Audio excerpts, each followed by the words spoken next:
you kind of go into a game with all the different scenarios, like this could happen or what if this happens. How often are you surprised in a game? Pretty often, because college football, Dan, as you know, is often messy. It's not neat, tidy. It's controversial. It's noisy. It's beautiful.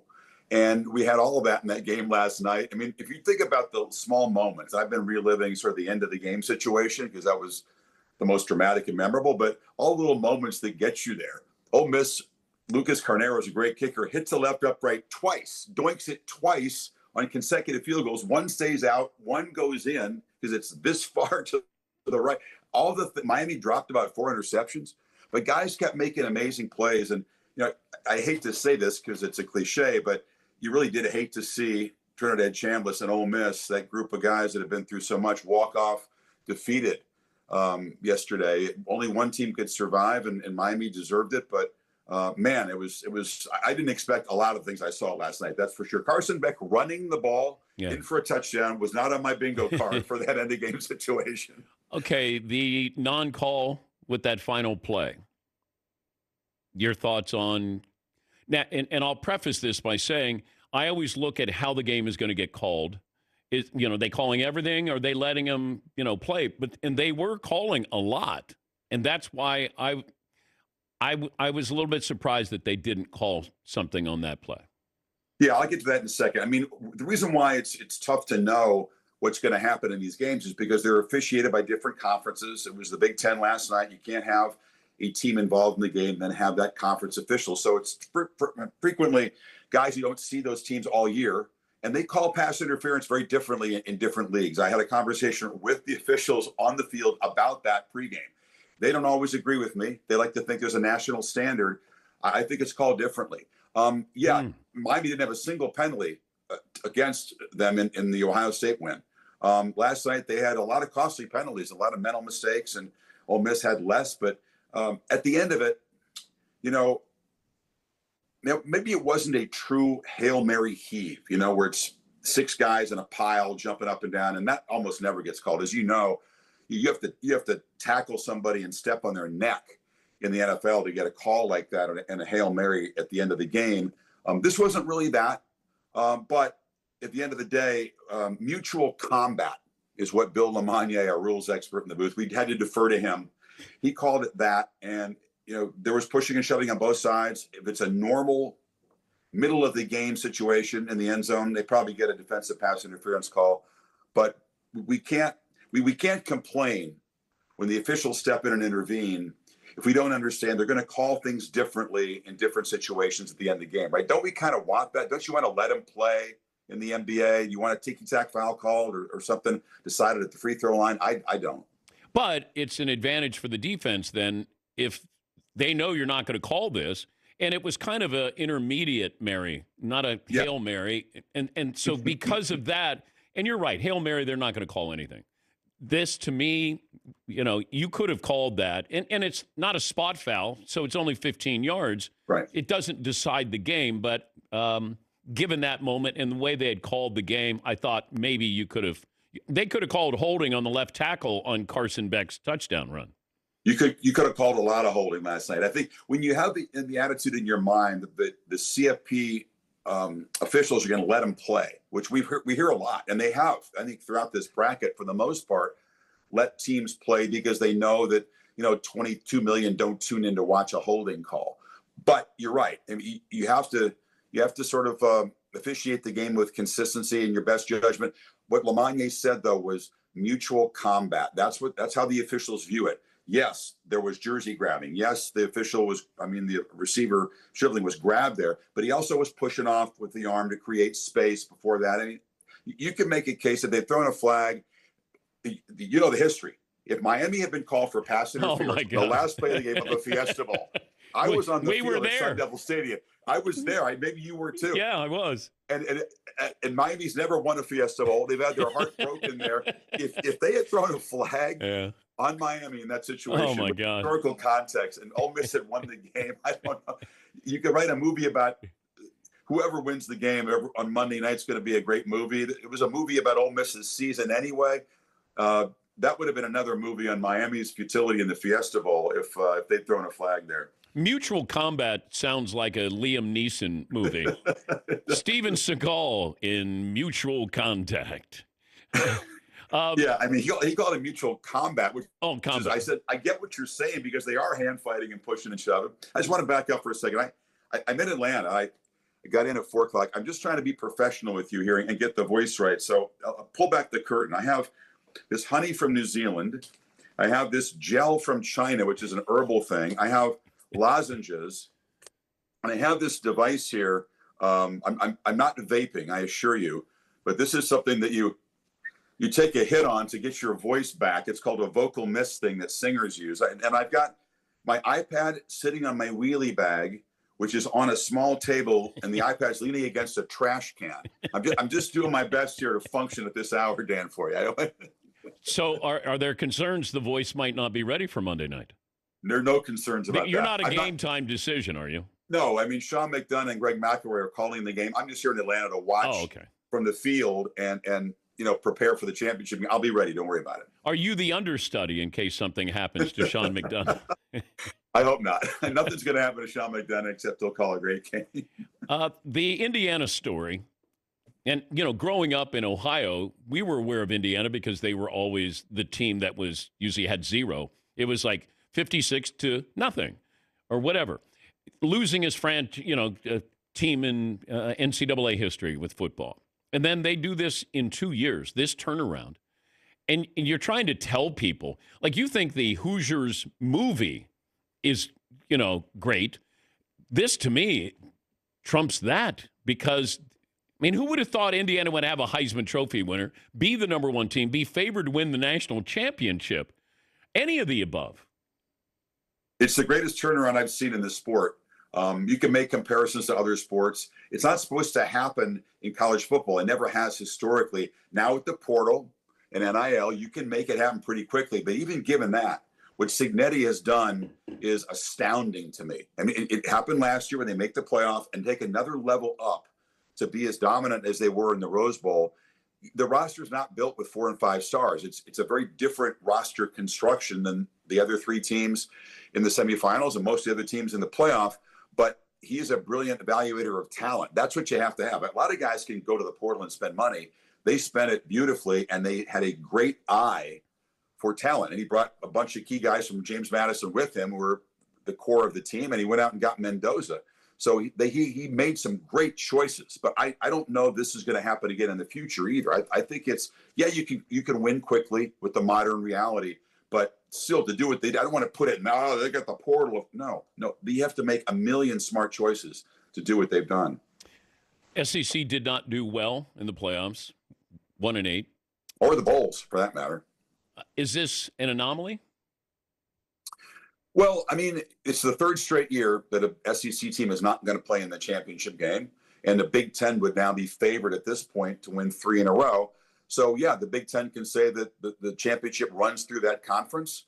The Big Ten also did well head-to-head in the bowls against the SEC. But if you view where the SEC is and where it's going, all is not doom and gloom. I think that, at the bottom of the conference, the bottom half of it, 9 through 16, it's still much stronger than the Big Ten. So running the gauntlet in the SEC is still the most challenging thing to do in this sport. The Big Ten at the top is where the power lies. Now, the SEC used to have great top-heavy power and also depth. They don't have that anymore at the top. You've got 3 elite teams out of the Big Ten, and Ohio State got knocked out, and 2 of them are playing here in Atlanta tonight. But I don't think the SEC is going to fade away. They have too much money and too much passion and too much invested in the sport already. But it makes it interesting. I like the fact that there's balance in the sport. I like the fact that a 10 seed in Miami, which many people out there thought, and I know you're watching out there, didn't belong in. Look where they are. Now they've won 3 tough games, and they're going to play for a championship. I wonder, though, that, with college football playoffs maybe going to 16 next year, the Big Ten and SEC are saying we need to have X number of teams. I don't know if this hurts their argument of saying we should get X number. We should have 5 teams in, and the Big Ten has 5 teams or 4 teams because of what's happened this year. I don't love the idea of expanding and then including 4 automatic bids to the Big Ten and the SEC. That's the plan of Tony Petitti, Big Ten commissioner, and maybe more conferences like the ACC might like to go along with that too. They like to have more teams in. I kind of like the structure where it is now. I think the tweak you can make is tougher restrictions on group of 5 teams. It was, James Madison was a great story, but that was never going to be a competitive game. So you've got 11 playoff games in this format, and 2 involved complete mismatches. And I think people would have liked to see Notre Dame or Texas or Vanderbilt or somebody else in those games. But then you're now excluding entire conferences from having any chance to get in the bracket. Can college football be fixed is a strong word, but it just feels like there are things that make sense that college football should be doing. Simple guardrails here of starting the season, maybe ending the season on New Year's Day. Maybe that'll take away the coaches leaving, maybe players leaving, transfer portal. I mean, it feels like college football, and I said this yesterday, they're waiting for Congress to clean up their mess. That's not good. No, it's not. I mean, or they're waiting for a new sheriff to ride into town, because we are in the Wild West and there's no rules and it's chaos. If people really knew what was going on behind the scenes. I mean, I'll tell you some anecdotes. There's a long snapper out there from prominent school, a long snapper who's just minding his own business, very happy where he is, not in the transfer portal at all. 27 phone calls to a long snapper these are major teams that are trying to get this guy, offering him money. He's, I'm happy where I am. I'm not in the portal. I know, but what's your number? But I'm not in the portal. What's your number? What's a long snapper's number? Is where we are. And that's going on. You got kickers and punters. I think the SEC, half the conference got a new kicker yesterday. And that's where we are, man. And it's in a way, you just want the system to do right by the players, but to have 4,000 guys in the portal, the vast majority will not land someplace and play as a starter and win a championship. That's the 1% maybe. I did bring this up yesterday as well. When's the last time a player was academically ineligible? Because growing up, it happened all the time. I've never heard of anybody. It did happen, and they also got away with murder a lot of them back in that day. There were dudes with 0.0s who played college football. The Lutarski grade point average. I mean, not that's not what we want. I mean, there's a lot of great examples about what's right in the sport, about great students who are doing a lot of the right things. But I don't know. That's a good question. I don't see that anymore. Geez, he was going to play in the playoff, but he didn't pass that final, and he's going to have to sit out. And that seems kind of quaint these days, doesn't it? Most successful college coaches try the NFL. I mean, some of the biggest names, in college football history, Saban, Spurrier. Can you see Cignetti trying the NFL? I think he wins wherever he goes, right? We know that. I think there'd be a lot of teams intrigued. He seems to love college football. He would not have stayed at a lower division for as long as he did. Whether it's, even before James Madison, he was in small college football and loved being a teacher, and that's okay. I think they're always intrigued because you wonder how would your system work at the highest level of football. But I wouldn't rule it out. People in college have been trying to hire this guy. He signed an extension, a big contract, and they're still coming after him for trying to say, forget the contract. What does that mean these days?